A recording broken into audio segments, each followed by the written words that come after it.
O Observatório Social de Maringá é um trabalho que nasce na cidade de Maringá em virtude de uma situação que nós tivemos que expôs Maringá muito negativamente no cenário nacional. O Observatório nasce com uma missão de proporcionar à sociedade oportunidades que promovam a coesão social por meio da transparência na gestão dos recursos públicos. Para nós termos uma ideia da origem dessa inspiração das pessoas envolvidas nesse projeto, é importante que nós façamos um breve resumo dessa situação que ocorreu aqui em Maringá. Então, na gestão municipal de 97 a 2000, o município de Maringá foi alvo de um esquema de desvio de recursos públicos na ordem de mais de 100 milhões de reais. Até os dias atuais, aproximadamente 1 milhão retornou aos cofres públicos.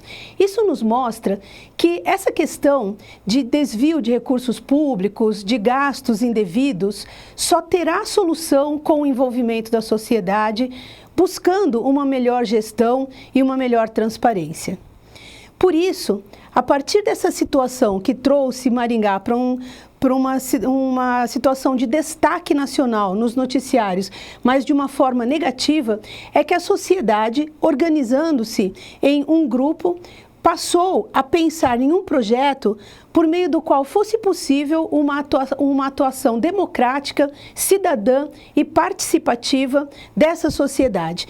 Por isso, em 6 de janeiro de 2006, foi fundado o Observatório Social de Maringá, que é formado por voluntários, aposentados, professores, estudantes, estagiários, profissionais liberais, donas de casas e empresários, todos sem vinculação político-partidária, para que seja garantida a necessária isenção na participação dos assuntos que dizem respeito aos recursos públicos.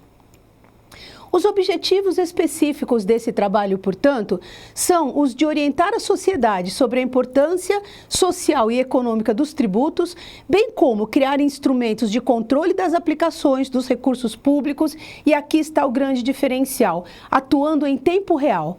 Porque nós temos visto que a estrutura do Estado, apesar de atuante, ela não traz um resultado de efetividade como esperado, assim como nós podemos citar o exemplo de Maringá. Ou seja, ainda que tenha havido a atuação do Poder Judiciário, a atuação da polícia, o que se vê é que, passado 15 anos da situação de constatação de desvio, pouco mais de 1 milhão de reais retornou aos cofres públicos. Por isso, portanto, a necessidade da atuação em tempo real. Assim, a atuação do observatório é de complementariedade e não de substituição. Nós temos por propósito fazer com que a engrenagem, o mecanismo da máquina estatal funcione, fazendo com que os poderes instituídos, as pessoas investidas do poder, que podem, de alguma forma, mudar essa realidade, atuem dentro desta mudança. Nós não somos, portanto, a nossa atuação, portanto, não é de denuncismo, não é visando tirar ou desconstituir o poder daqueles que estão investidos pelo voto, mas sim fazer com que eles atuem dentro dessa investidura. Essa participação cidadã, ela vem assegurada desde a Declaração dos Direitos do Homem e do Cidadão, firmada que foi em 1789, que pelo artigo 15º dizia que a sociedade tem o direito de pedir contas a todo agente público de sua administração. Inúmeras leis que encontram-se hoje em vigência no Brasil, a partir da Constituição Federal, Lei de Responsabilidade Fiscal, Estatuto da Cidade, Lei de Acesso à Informação e Código de Defesa do Consumidor, asseguram essa nossa participação. Implica dizer que ter acesso a essas informações não é uma concessão do poder público, não é um ato de benevolência do órgão público que pode ou não querer prestar essas informações, mas é um direito assegurado a todo cidadão que tem essa intenção de conhecer de que forma são aplicados os recursos públicos. Nós temos como filosofia de trabalho, portanto, duas linhas de atuação. a atuação de educação fiscal e a atuação de fiscalização.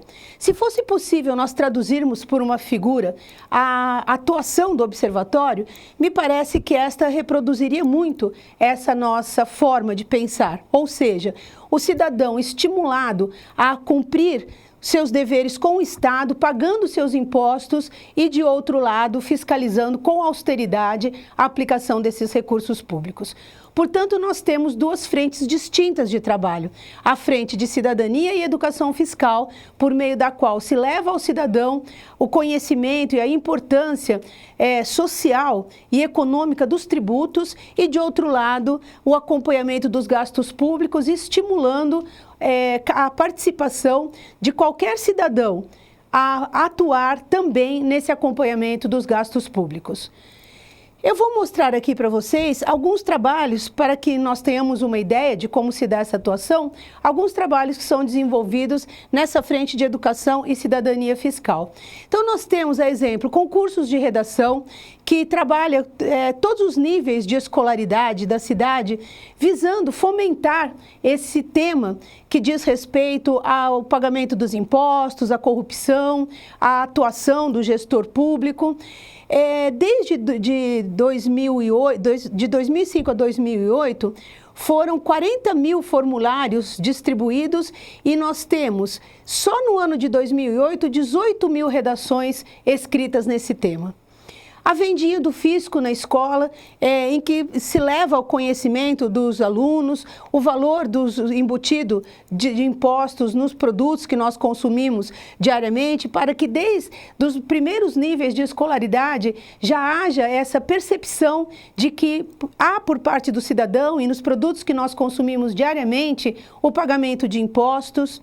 Nós temos passeata de educação fiscal, que movimenta a cidade em torno desse tema, conclamando alunos, escolas, se envolver nessa temática. Nós temos os trabalhos de voto consciente, às vésperas das eleições, buscando conscientizar o cidadão da importância de refletir sobre o voto, de escolher bem os seus representantes. Gincana Cidadã, esse aqui foi um trabalho que nós desenvolvemos juntamente com a Justiça Eleitoral da cidade, na época do recadastramento biométrico. Então foram elaboradas pelos alunos frases que diziam respeito a essa questão do voto e depois houve uma premiação.